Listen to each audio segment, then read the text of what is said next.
they just saw their families killed. You can see the aftermath of this hideous attack. They saw the smoke and went up to see what was going on. Their vehicle was on fire and there were bullet holes all throughout it. My grandchildren are burnt and shot up. Helpless families are being innocently killed down there. This is a whole new level of cartel violence.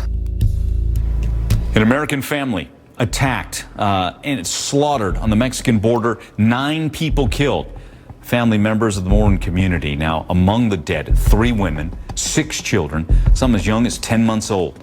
Several more are hospitalized, and we're hearing it has all the hallmarks of a cartel hit. The horrific scene described by a family member, quoting here, "Women and children were massacres, burned alive. Mothers were screaming for the fire to stop." The family was driving in a caravan of 3 cars, this in a remote part of Mexico where they were ambushed. Authorities now investigating whether they were accidentally targeted by the cartel in a case of mistaken identity. The FBI is now offering to help Mexican authorities in this investigation. Let's bring in Randy Sutton, retired police lieutenant, Las Vegas Metro Police Department. Randy, good to see you. Do you think the cartel's responsible here?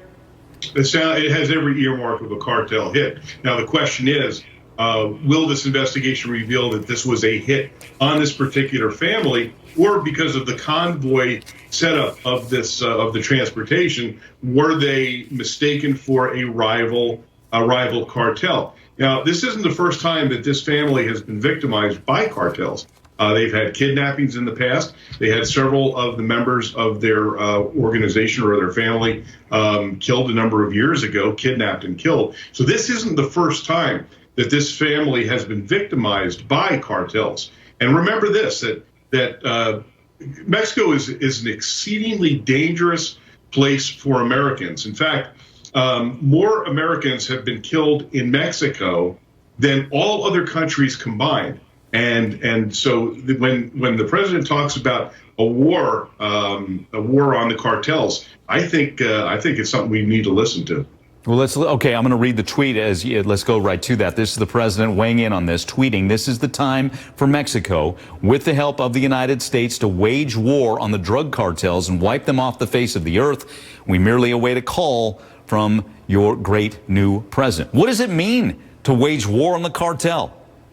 Well, remember how powerful these cartels are. They're out of control in Mexico. In fact, just this last week, El Chapo's son was arrested by the Mexican authorities, and they waged basically war against the Mexican government, attacking a number of targets to the point where a judge actually released this criminal because the government itself is powerless to combat these cartels. This is really frightening stuff. This is the border of our country that is now infected by this incredibly powerful group of criminals.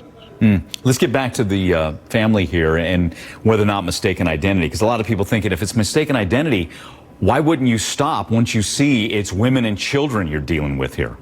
Well, not only that, but there's a little more information that I just read about that said that some of the victims that there's still a victim that has been possibly kidnapped and also sexually assaulted. So we're not talking about an innocent family was attacked by these animals and then they decided, we made the wrong move here and we're gonna go away. No, they continue their attack, their brutal attack.